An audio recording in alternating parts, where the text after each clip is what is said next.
Faleminderit kryetare. Pse ky ligj nuk duhet votuar dhe pse ky ligj nuk ka asgjë të bëj me misionin që shkruhet këtu? Më lejoni të sqaroj në 3 pika që i kam përgatitur në bazë të ligjit. E para, nëse e shihni, nëse dikush e ka përpara ligjin, nenin 2 që flet për fushveprimin, ky nen thotë që ky ligj zbatohet ndaj operatorëve ekonomik që merren me prodhim, furnizim, tregtim produkteve themelore në rast të destabilizimit të tregut. Pyetja e parë dhe kryesore që ja bëj qeverisë është: me keni konsultue? A ka pas ndonjë konsultim me ata që prodhojnë, me ata që furnizojnë? A e keni mbajtur ndonjë takim të Këshillit Ekonomik Social që është detyrë e qeverisë?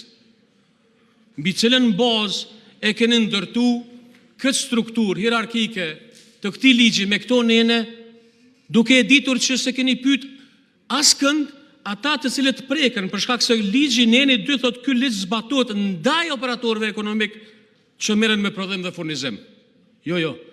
Ky është ligj i kësaj qeverie, i imponohet operatorëve ekonomik sipas fushveprimit dhe punon me diktat të plot, të cilin tash do t'ja shpjegoj dhe do ta demantoj edhe ministrin, edhe zonjën që foli në emër të komisionit.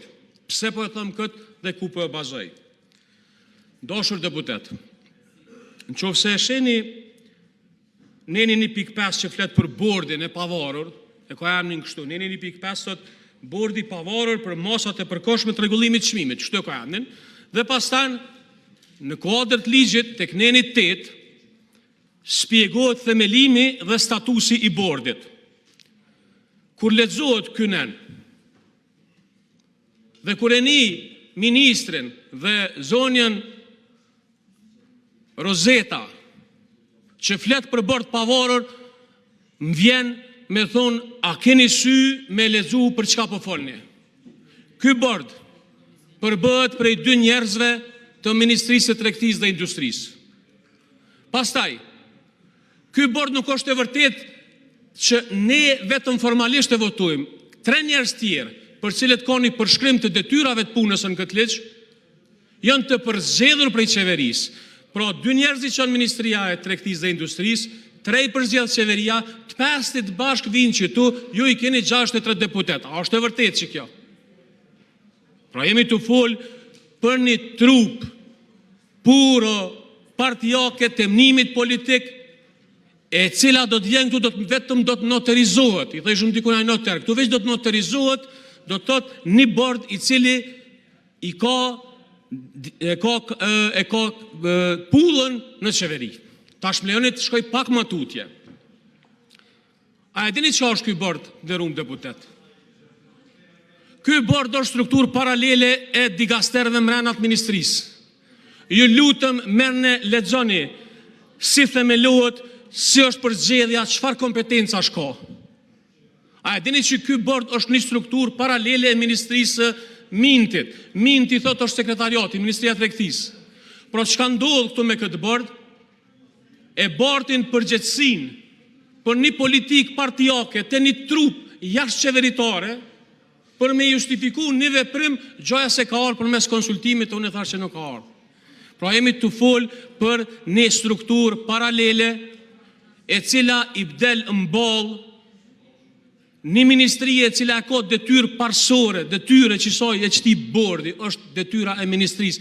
Apo flet ministri akusari për çmimin tavan, apo flet për akcizën, apo flet për TVSH-n, ajo është detyrë qeverise, kushtetuese, ligjore edhe demokratike, për shkak se aty është përgjegjësia, nuk është përgjegjësia te bordi. Përgjegjësia është e 51%.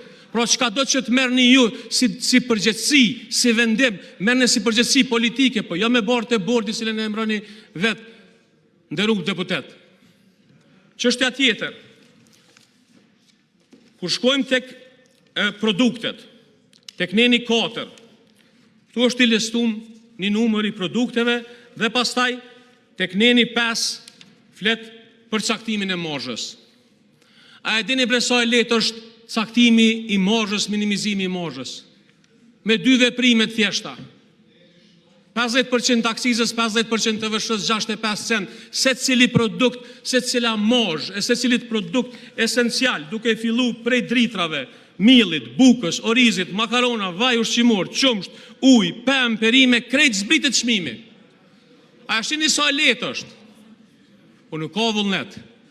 Tu ka vullnet me ikë përgjegjësisë ta ministra, me ikë përgjegjësisë personale politike, me thonë bordi e ka bo, edhe pastaj bordi e ka diskutu, a qaj bord është vetë qeveria, është një strukturë paralele. Për këtë arsye, ky ligj nuk do të me u votu, ky ligj e legalizon një strukturë paralele, jashtë strukturës demokratike që është qeveria dhe ministria, vetëm e vetëm mi adhon fojnë, ose mi adhon detyren, se meritën çka do që ndodh, apet do të qyrë me marë qeveria. Andaj nuk do të votohet.